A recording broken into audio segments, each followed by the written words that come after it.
नमस्कार दोस्तों, मैथवा SST sir YouTube channel में आप सभी का स्वागत है। आज की वीडियो में हम एनटीपीसी के प्रीवियस ईयर के क्वेश्चन मैथ के करेंगे। इन क्वेश्चनों से संबंधित हमने पिछले 2 वीडियो अपलोड किए हैं, तो उन वीडियो को अगर आपने नहीं देखा तो उन वीडियो को देख लें।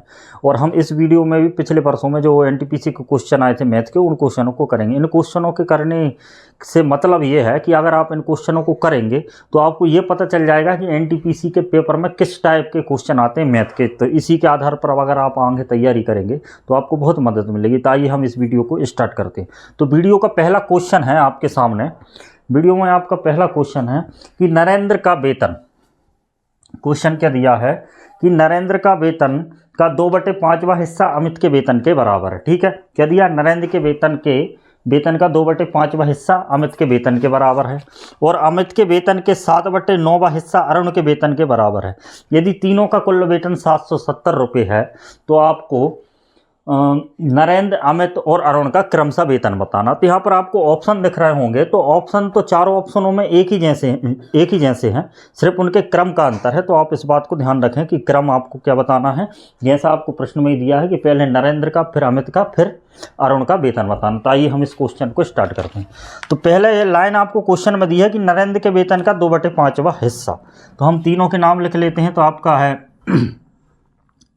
नरेंद्र जी एन हो गया, अमित हो गया ए एम और अरुण हो गया ए आर। ठीक है, तो यहाँ पर पहले ही क्वेश्चन में आपको दिया है कि नरेंद्र के वेतन का 2/5वां हिस्सा अमित के वेतन के बराबर है। अब नरेंद्र के वेतन के 2/5वें हिस्से से मतलब ये है, तो 2/5 का मतलब ये होगा कि नरेंद्र के हिस्से के 2/5 बोल रहा है। तो अगर हम 5 नरेंद्र का मान लें, क्या मान लें कि 5 हिस्सा किसका है?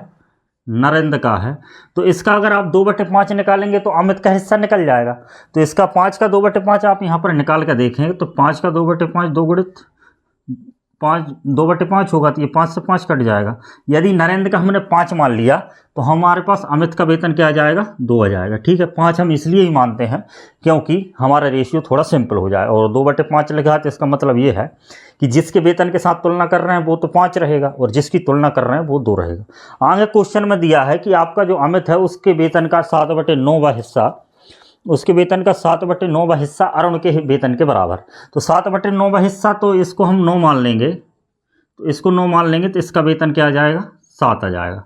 अब हमको तीनों के रेशियो पता चल गया, लेकिन इनका सम्मिलित रेशियो, समाकलित रेशियो हम कैसे निकालते हैं वो आप जानते हैं। अगर आपको ये निकालना नहीं आता तो इससे संबंधित इस चैनल पर वीडियो अपलोड है जिसमें हमने रेशियो की संपूर्ण बातों पर चर्चा की है, तो आप उस वीडियो को देखकर उसको सीख सकते हैं। तो हम इनका समाकलित रेशियो निकालेंगे तो इसका हो जाएगा 9/45, इसका आपका हो जाएगा 9 दूनी 18 और इसका हो जाएगा 7 दूनी 14। तो इसका मतलब नरेंद्र, अमित और अरुण के वेतन का अनुपात 45, 18 और 14 है। और हमको पता है कि इनका जो कुल वेतन है वो 770 रुपये है। तो कुल वेतन हम इनकी यूनिट निकाल लेते हैं, कुल कितनी यूनिट आ रहा है। तो 45 और 18 तो आपका हो जाएगा 63 और 14 हो जाएगा आपका 77। तो इसका मतलब ये है कि आपकी जो 77 यूनिट हैं वो क्वेश्चन में दिया है कि वो 770 रुपये के बराबर है। तो इसका मतलब आप एक यूनिट की वैल्यू निकालेंगे तो 770 में 77 का भाग देंगे तो 10 बार जाएगा। तो एक यूनिट की वैल्यू क्या आ गई? 10 आ गई। अब एक यूनिट की वैल्यू 10 आ गई तो नरेंद्र का वेतन क्या है? 450 हो जाएगा, क्योंकि 45 है तो इसमें 0 लगा देंगे, 10 का गुणा हो गया। इसका वेतन क्या हो जाएगा? अमित का 180 और इसका क्या हो जाएगा? 140। तो इस प्रकार हमको इसी क्रम में ही उत्तर देना कि 450, 180 और 140। तो इस प्रकार इसका आंसर आपका आ जाएगा ऑप्शन नंबर बी, 450, 180 और 140। तो इस प्रकार इस क्वेश्चन को आपको करना होगा। तो उम्मीद है कि आपको ये क्वेश्चन बहुत अच्छे से समझ में आया होगा। इसके बाद आपके सामने अगला क्वेश्चन है। अगला क्वेश्चन आपका रेलगाड़ी से संबंधित है। अगला क्वेश्चन आपका रेलगाड़ी से संबंधित है। क्वेश्चन को आप ध्यान से देखें। क्वेश्चन में दिया है कि 110 मीटर लंबी एक रेलगाड़ी 90 किलोमीटर प्रति घंटा की चाल से चल रही है। इसे 180 मीटर एक पुल को पार करने में कुल कितना समय लगेगा? समय आपको सेकंड में बताना है। ठीक है, तो 110 मीटर लंबी रेलगाड़ी है और 90 किलोमीटर प्रति घंटा की रफ्तार से वो चल रही है और एक पुल को पार कर रही है जिस पुल की लंबाई कितनी दी है? 180 मीटर। तो आपको ये बताना है कि वो पुल को कितनी देर में पार करेगी। तो हमको उत्तर सेकंड में देना। तो यहाँ पर ध्यान दें कि रेलगाड़ी अगर किसी खम्भे को पार करेगी तो खम्भे को पार करने में उसको कुल कितनी दूरी तय करनी पड़ेगी, तो खम्भे को पार करने में जितनी रेलगाड़ी की लंबाई है उतनी दूरी तय करनी पड़ेगी। ये रेलगाड़ी से संबंधित क्वेश्चनों का मूल कॉन्सेप्ट है, ये तो आपको आना ही चाहिए। तो यहाँ पर वो पुल को पार कर रही है, तो पुल को पार करने में उसको कुल कितनी दूरी तय करनी पड़ेगी, तो पुल को पार करने में उसको 110 मीटर तो उसकी खुद की दूरी है, वो तो उसको तय करनी ही पड़ेगी। उसके साथ साथ जो पुल की लंबाई 180 मीटर है वो भी उसको तय करना पड़ेगा, मतलब कुल दूरी इतनी तय करना पड़ेगी। तो इतनी दूरी तय करना पड़ेगी और उसकी स्पीड कितनी है, तो उसकी स्पीड 90 किलोमीटर प्रति घंटा है। तो हाँ, यहाँ पर कुल दूरी हो गई और उसके बटे में स्पीड हो गई। तो दूरी के बटे में अगर चाल आ जाए तो वो समय का मान होता है, तो हमको समय का ही मान निकालना है, तो ये आपका समय का मान निकल जाएगा। लेकिन आपको यहाँ पर समय सेकंड में बताना है और यहाँ पर दूरी आपको मीटर में दी है और इसमें किलोमीटर प्रति घंटा है, तो इसको हम मीटर प्रति सेकंड में बदल लेते हैं। तो किलोमीटर प्रति घंटा से मीटर प्रति सेकंड में बदलना है, तो इसमें हम किससे गुणा करेंगे, 5/18 से इसमें गुणा कर देंगे। तो ये आपको आना चाहिए कि किलोमीटर प्रति घंटा से मीटर प्रति सेकंड में अगर आप बदलना चाहते हैं तो उसमें 5/18 से गुणा करना होगा, ठीक है। अगर ये आपको बदलना नहीं आता या दूरी और चाल के सवालों में आपको दिक्कत होती है तो इससे संबंधित वीडियो भी आपको इस चैनल में मिल जाएगा, जिसमें दूरी चाल के समस्त कॉन्सेप्टों को पूरी तरीके से क्लियर किया गया। तो यहाँ पर ध्यान दें कि ये आपका 5/18 है, तो ये 18 से 5 बार कट जाएगा, तो ये बटे में आपका 25 हो गया। अब इन दोनों को जोड़ेंगे तो 100 और 100 280 और 10 90, तो 290, तो ये आ गया और बटे में आपका क्या है 5 × 5 25, तो ये आपका समय निकल गया। अब इसको काटना है, तो काटने से अच्छा इसमें 4 से गुणा यहाँ कर दो आप और 4 से गुणा यहाँ कर दो, तो 29, 290 में 4 से गुणा करना, मतलब 29 में ही 4 से गुणा करना, तो 29 दूनी 58 और 58 दूनी 116, तो ये आपका आ जाएगा क्या 116 और 0 है ही उसमें, और ये बटे में क्या हो जाएगा 100। यहाँ पर ध्यान दो कि ये 0 से ये 0 कट गया। अब 10 का 116 में भाग देंगे तो 11.6 सेकंड आपका आंसर आ जाएगा। तो इसका मतलब ये है कि जो 110 मीटर लंबी रेलगाड़ी थी वो 90 किलोमीटर प्रति घंटा की रफ्तार से चल रही थी, वो 100 मीटर लंबे पुल को 11.6 सेकंड में पार करेगी। तो इसका आंसर आपका, आप ऑप्शन देख लें कि ऑप्शन नंबर बी ही इसका आंसर है 11.6। तो इन क्वेश्चनों को देखकर आपको लग रहा होगा कि जो पेपर में एनटीपीसी के मैथ का जो लेवल रहता है वो थोड़ा लो लेवल रहता है, मतलब उसमें ज़्यादा एडवांस लेवल या ज़्यादा ट्रिकी क्वेश्चन नहीं आते जो आपका समय खाएं। अगर आपके कॉन्सेप्ट क्लियर हैं तो आप इन क्वेश्चनों को बड़ी आसानी से कर सकते हैं। तो इसी के साथ हम अगला क्वेश्चन देखते हैं। तो आपके सामने क्वेश्चन नंबर 3 प्रदर्शित है कि एक चक्रवात के कारण एक पेड़ टूट जाता है। क्या होता है एक चक्रवात, चक्रवात मतलब हवा समझ लो। तो एक चक्रवात के कारण एक पेड़ टूट जाता है और गिरकर भूमि के साथ 30 डिग्री का कोण बनाता है। तो यहाँ पर इस चित्र के माध्यम से इसको समझेंगे कि ये आपका पूरा पेड़ है, ठीक है। तो ये पूरा पेड़ है, तो ये मान लो यहाँ से टूट गया और यहाँ से गिर के ये भूमि है आपकी, ये भूमि से टकरा गया यहाँ से, इसकी ये उसका शीर्ष मतलब उसकी सबसे ऊपरी बिंदु यहाँ से टूट कर गिर गया और यहाँ टकरा गया और यहाँ इसके साथ ये 30 डिग्री का कोण बना रहा है। ये क्वेश्चन में आपको दिया है, तो 30 डिग्री का कोण बनाता है। इसके बाद यहाँ से यहाँ तक की दूरी भी दी है कि पेड़ की जड़ और उसके सिरे के बीच की दूरी दे दी है ना। तो पेड़ की जड़ और भूमि को स्पर्श करने वाले सिरे के बीच की दूरी क्या दी है 10 मीटर दी है। क्या दी है 10 मीटर आपको यहाँ पर ये दूरी दी। अब आपको ये बताना है कि जो पेड़ टूटा था उसकी कुल ऊंचाई कितनी है। तो टूटा था तब उसकी कुल ऊंचाई कितनी है, तो कुल ऊंचाई बताना है। तो यहाँ से यहाँ तक की दूरी हम मान लेते हैं कि ये x है और यहाँ से यहाँ तक की दूरी ये क्या है l है, ठीक है।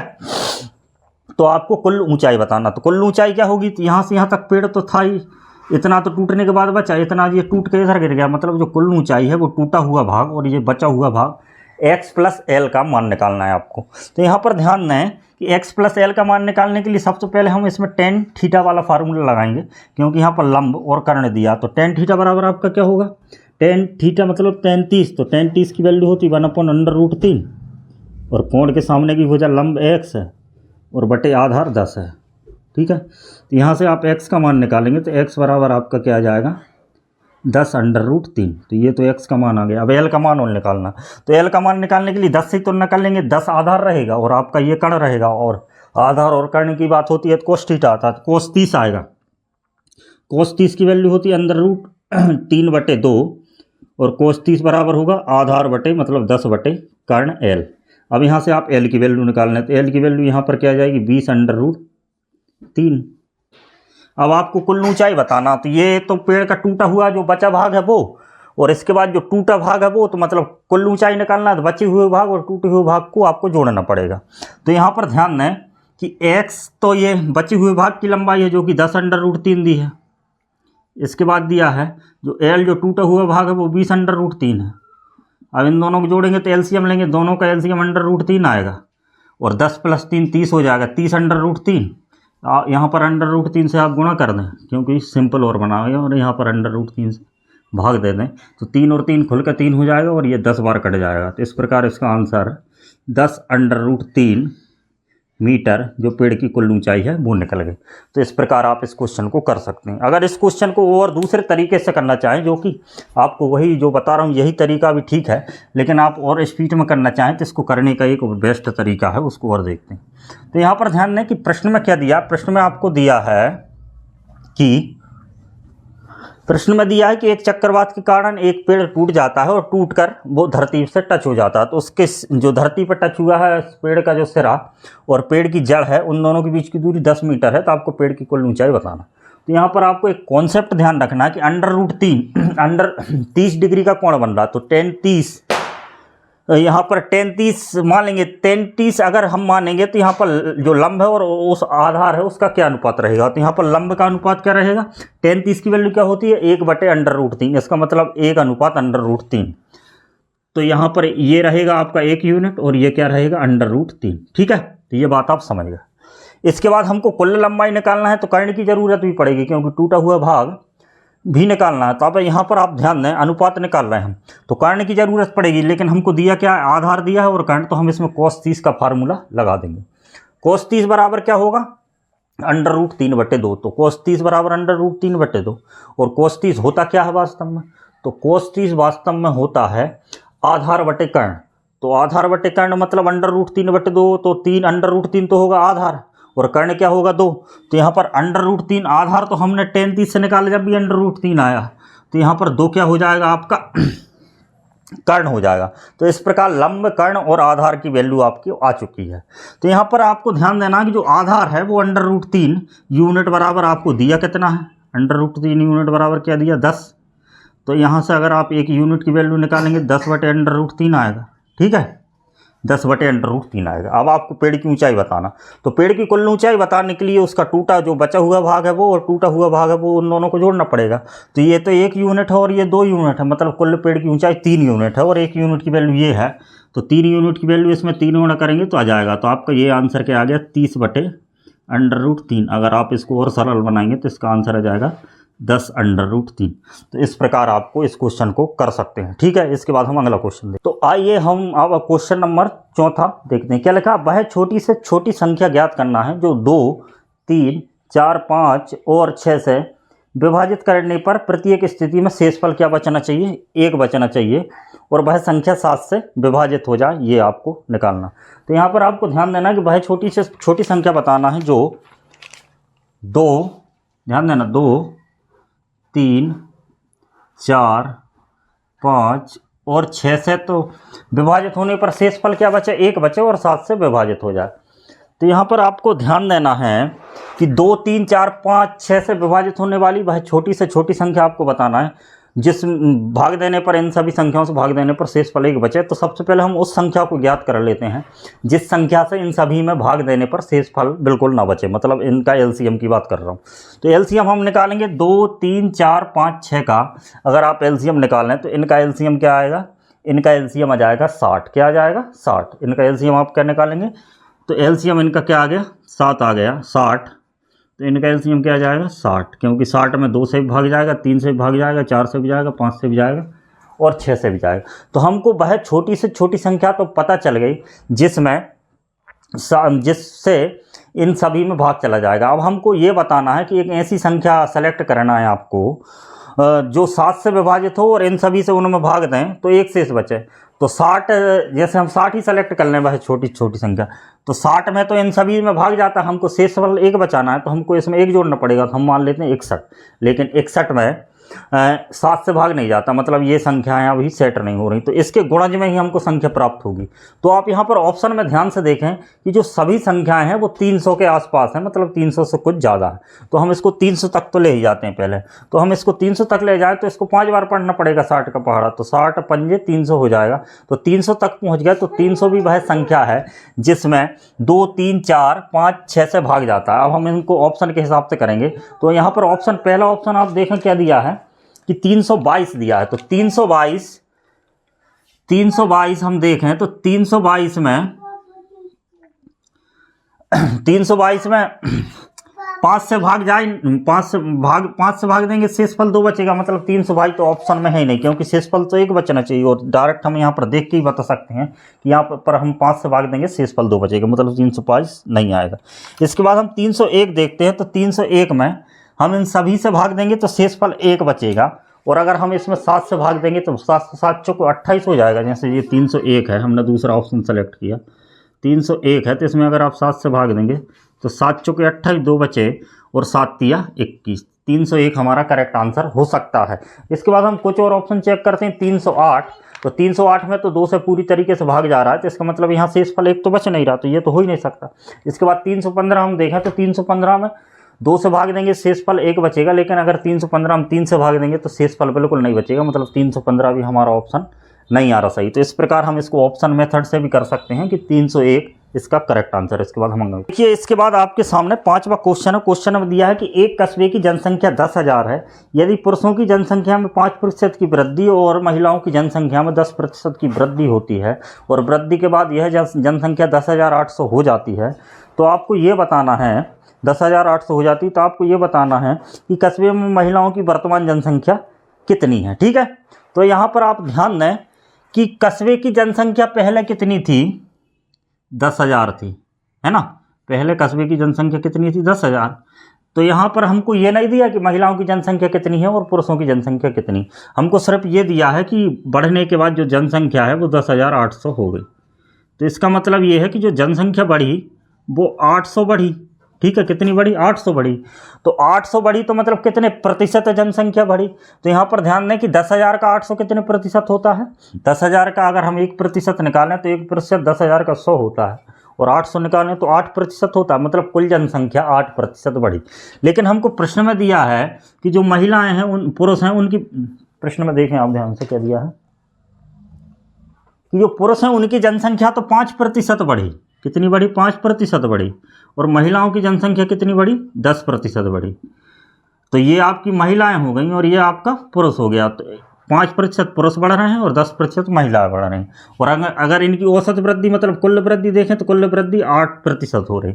तो ये सवाल वास्तव में एलिगेशन मेथड पर ही बेस है, क्योंकि इसका पूरा डेटा एलिगेशन मेथड पर फिट बैठ रहा है। तो यहाँ पर हम एलिगेशन मेथड लगाएंगे। तो यहाँ पर ध्यान दें कि ये 8 में से 5 घटेगा तो यहाँ पर 3 बचेगा और यहाँ पर क्या बचेगा, 2 बचेगा। इसका मतलब पुरुष 2 यूनिट है और महिलाएं 3 यूनिट है। तो ये कब है, जब प्रारंभ में, जब 10,000 जनसंख्या थी उस समय पुरुष 2 यूनिट थे और महिलाएं 3 यूनिट थी। यहाँ पर आप ध्यान दें कि 2 यूनिट और 3 यूनिट, मतलब 10,000 को 2:3 में बांटना है। सबसे पहले हम इसमें 2 से गुणा कर देते हैं तो इसको बांटना आसान हो जाएगा। 2 दूनी 4 और 3 दूनी 6, तो 4 और 6 अनुपात में बांटना। 4 और 6 कितना होता है, 10 यूनिट। 10 यूनिट बराबर कितने, 10,000 के। तो 1 यूनिट बराबर आपकी 1,000। तो इसका मतलब 4 यूनिट पुरुषों की जनसंख्या कितनी है, 4,000 है, और महिलाओं की जनसंख्या कितनी है, 6,000 है। ठीक है, तो प्रश्न में आपको ये पूछा है कि कस्बे में महिलाओं की वर्तमान जनसंख्या कितनी है। तो वर्तमान जनसंख्या मतलब वृद्धि के बाद जो जनसंख्या कितनी है। तो आप जानते हैं कि महिलाओं की जनसंख्या में 10% की वृद्धि हुई, तो 6,000 का 10% 600, तो 66 से ये हो जाएगा। अगर पुरुष की पूछ ले तो इसमें 5% वृद्धि हुई, तो 10% इसका कितना होगा, 400। अगर 5% की इसमें वृद्धि हुई तो ये 200 की वृद्धि हुई, मतलब 4200 आपके पुरुषों की जनसंख्या आ जाएगी। तो इस प्रकार आप इस क्वेश्चन को कर सकते हैं। ठीक है, इसके बाद ये आपके सामने जो अगला सवाल दिया है वो जियोमेट्री का है। तो उस क्वेश्चन में दिया है कि त्रिभुज एबीसी के अंतः केंद्र बिंदु O है। तो आपको दिया है कि एक त्रिभुज एबीसी है, तो हम यहाँ पर त्रिभुज एबीसी बना लेते हैं कि ये त्रिभुज एबीसी है आपका। त्रिभुज एबीसी आपको दिख रहा होगा, ये त्रिभुज A, B और C। त्रिभुज एबीसी ये है ना, तो त्रिभुज ABC का अंतः केंद्र बिंदु O है। तो सबसे पहले तो आपको ये समझना है कि अंतः केंद्र किसे कहते हैं। तो वास्तव में अंतः केंद्र किसे कहते हैं ये समझने के लिए आपको ये समझना होगा कि कोण अर्धक क्या होते हैं। तो वास्तव में हमको जो त्रिभुज दिया है, त्रिभुज के जो शीर्ष पर जो कोण बनते हैं, कोण A, B और C, इनके जो इनको आधा आधा करने वाला कोण अर्धक कहलाता है। जैसे यहाँ से हमने B को, अगर B 60 डिग्री का बन रहा है तो यहाँ पर ये 30 का हो गया मान लो, और ये 30 का हो गया, यहाँ से जो लाइन जाती है वही कोण अर्धक है। और ये C का कोण अर्धक हो गया और ये A का कोण अर्धक हो गया। तो इनके कोण अर्धक जिस बिंदु पर मिलते हैं उसी बिंदु को क्या बोलते हैं, अंतः केंद्र बिंदु बोलते हैं। ठीक है। और ये अंतः केंद्र बिंदु से अगर हम एक वृत्त खींचें इतनी त्रिज्या लेके, भुजा की दूरी तक त्रिज्या लेकर, तो इससे एक अंतःवृत्त बनता है। ठीक है। तो ये आपको पता होना चाहिए। तो यहाँ पर प्रश्न में ये दिया है कि कोण BOC बराबर 110 है, मतलब ये वाला कोण 110 है, ये वाला कोण 110 है। तो आपको बताना है कोण BAC, मतलब ये वाला कोण आपको बताना। तो इसका डायरेक्ट फार्मूला होता है, आपको ध्यान रखना है कि कोण BOC बराबर होता है कोण BAC, कोण BOC बराबर होता है कोण BAC बटे 2 प्लस 90। ठीक है। BAC मतलब ये वाला कोण, इसको आप BAC ना लिख के कोण A भी लिख सकते हैं ना, कोण A बटे 2 90। अब हमको जिसके मान दिए उसके मान रख दो, और हमको BAC मतलब कोण A का मान निकालना। तो इसका मान आपको क्या दिया 110, और इसका मान 90 तो है, तो 90 इस तरफ आएगा तो ये माइनस का 90 हो जाएगा, और यहाँ पर आपका बचेगा जिस कोण का मान चाहिए वो कोण A बटे 2। कोण A का मतलब BAC ही होता है ना। तो यहाँ पर ये इसमें से जाएगा तो 20 बचा, 20 में अगर 2 का गुणा कर देंगे तो कोण A का मान क्या हो जाएगा आपका, कोण A का मान आपका 40 डिग्री आ जाएगा। तो इस प्रकार इसका आंसर है ऑप्शन नंबर A 40 डिग्री। तो ये जो सवाल था ये फार्मूले पर आधारित था। अगर आपको जियोमेट्री के फार्मूले और उसके पूरे कॉन्सेप्ट को समझना है तो इस चैनल पर जियोमेट्री से संबंधित एक प्ले लिस्ट बनी है, तो उस प्ले लिस्ट में जाकर आप वीडियो को देखें तो आपके पूरे कॉन्सेप्ट क्लियर होंगे। इसके बाद हम अगला क्वेश्चन देखते हैं। देखें तो अगला क्वेश्चन थोड़ा ट्रिकी है। क्या दिया है कि एक व्यक्ति को बिग मार्ट में चीनी पर 10% की छूट मिलती है, जिसके फलस्वरूप वह 225 रुपये में, क्या, जिसके फलस्वरूप वह 225 रुपये में 25 किलो चीनी अधिक खरीदता है। तो आपको ये बताना है कि छूट के पश्चात और छूट के पूर्व और छूट के पश्चात जो चीनी है उसका मूल्य क्या है ना। तो सबसे पहले छूट के पश्चात मतलब छूट के बाद मूल्य बताना, फिर उसके छूट से पहले मूल्य बताना। तो यहाँ पर आप ध्यान दें, इस क्वेश्चन को आप इस प्रकार विचार करें कि 225 रुपये में उसके पास टोटल 225 रुपये, पहले जितनी चीनी खरीदता था 225 रुपये में, अब 225 रुपये में वो कितनी अधिक चीनी खरीद रहा है, 25% अधिक चीनी खरीद रहा है। और 25% अधिक चीनी क्यों खरीद रहा है, तो यहाँ पर प्रश्न में ही दिया है कि चीनी का मूल्य 10% कम हो जाता है। इसका मतलब 10% कम होने के कारण ही उसने 25 kg की जो चीनी है वो अधिक खरीदी। तो 10% कम हो गया। तो इस क्वेश्चन को इस तरीके से भी आप देख सकते हैं कि 10% मूल्य कम होने के कारण 10% पैसा भी बचा होगा, है ना। अगर मूल्य 10% कम हो गया तो जो हमारा कुल पैसा है उसमें से 10% पैसा बचा होगा। तो जो 10% पैसा बचा है, उसी बचे हुए पैसे के कारण हम 25 kg जो चीनी है वो अधिक खरीद रहे हैं। तो उस 10% पैसे का हम मूल्य निकालेंगे तो 225 कुल पैसा था, अगर उसका हम 10% निकालेंगे तो 22.5 आएगा। तो 22.5 रुपये में जो नया मूल्य आया है, छूट के पश्चात जो मूल्य आया है, तो 22.5 रुपये में 25 kg चीनी हमने अधिक खरीदी। ठीक है। तो इससे हमने छूट के पश्चात का मूल्य निकाल लेंगे, फिर उसको 10% का आपको वो दिया है कि 10% कम है, तो उससे हम छूट के पहले का मूल्य निकाल लेंगे। तो आइए हम इस क्वेश्चन को करते हैं। तो यहाँ पर आप ध्यान दें कि कुल रुपये कितने हैं, 225 रुपये हैं। तो 225 रुपये में 10% छूट के कारण 25 kg चीनी अधिक आ रही। तो 10% छूट के कारण 25 kg चीनी अधिक आ रही है, तो पैसा भी 10% बचा होगा। तो 225 का अगर आपको 10% निकालना है तो एक अंक के बाद दशमलव लगा देते हैं। ठीक है। तो ये उसका 10% निकल जाता है, ये तो आपको आता ही हो। तो इस बचे हुए पैसे के कारण 25 kg चीनी अधिक आ रही है। 25 kg चीनी मतलब 25 किलो चीनी 22.5 रुपये में आ रही है। तो आप इससे यहाँ बड़ी आसानी से निकाल सकते हैं कि 1 kg चीनी जो आएगी वो 22.5 बटे 25 रुपये में आएगी। अब इसका इसमें भाग दें तो आप जानते हैं कि 25 नम्मा 225 होते हैं, लेकिन एक अंक के बाद दशमलव लगा है तो 0.9 ये आ गया आपका 0.9 रुपये, या 0.9 रुपये को आप क्या कर सकते हैं, 90 पैसे। ठीक है। इसको क्या बोल सकते हैं, 90 पैसे। तो मतलब ये है कि छूट के पश्चात 90 पैसे मूल हुआ, और 90 पैसे मूल हुआ तो छूट के पहले कितना मूल होगा, तो छूट के पहले हुआ क्या था कि मूल्य 10% कम हुआ, तो 10% कम होने पर कितना हो गया, 90 हो गया। तो इसका मतलब पहले जो मूल था वो 100 पैसे था। 100 पैसे मतलब क्या था, पहले मूल 100 पैसे मतलब 1 रुपये। तो जो पहले का मूल था वो 1 रुपये था, और जो बाद का मूल है वो 90 पैसे था। जिस प्रकार आप आंसर सेलेक्ट कर सकते हैं। आपका ऑप्शन नंबर डी इसका करेक्ट आंसर। ये आपके सामने अगला क्वेश्चन है। क्वेश्चन में दिया है कि एक मीनार के आधार से 20 मीटर दूरी पर स्थित एक बिंदु से देखे जाने पर 200 अंडर रूट 3 मीटर ऊंची मीनार के शीर्ष का उन्नयन कोण बताना। तो बड़ा सिंपल सा क्वेश्चन है।